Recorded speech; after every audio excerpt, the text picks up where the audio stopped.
start off and you capacitate, and it's like, okay, I know how to do it. I'm going to go out there and I'm going to do and execute what I have to do. And surely I expect the outcome then to be good.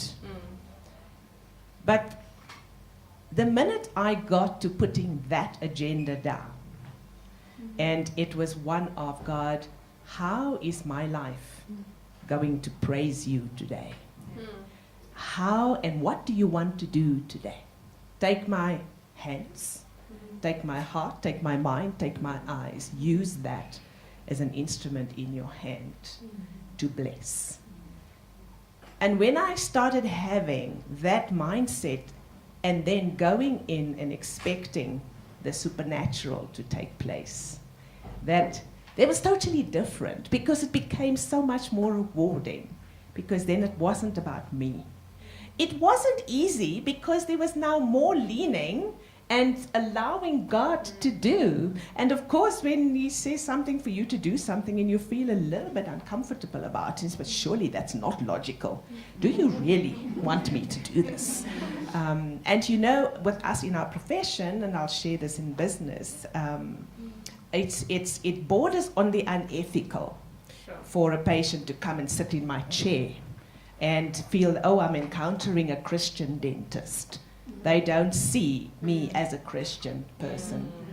And I cannot there at that particular time perhaps just come out and speak word or speak truth or speak righteousness to them.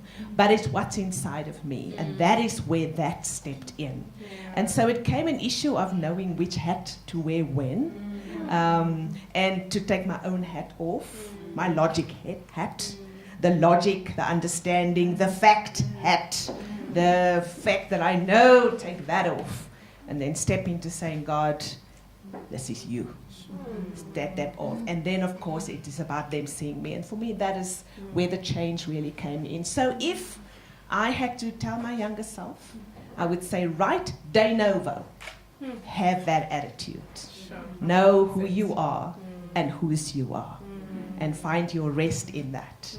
And yes, you will find you do go ahead doing your job. It's not that you're not going to be doing your job. You still do what you have to do and what is expected, but it's actually over and above. Because beyond just that action, there is impact into the person's heart and into the person's soul. That is the transformation that takes place. God is in the business of changing people, not you. You are the instrument, as Angelique also rightly said. We're executives. So we come up and we show up. For me, that is what I would have to say.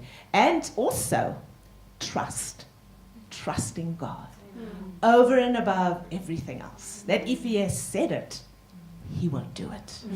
He says, am I a man, child, that I will not do what I said? And He is faithful. He is sovereign.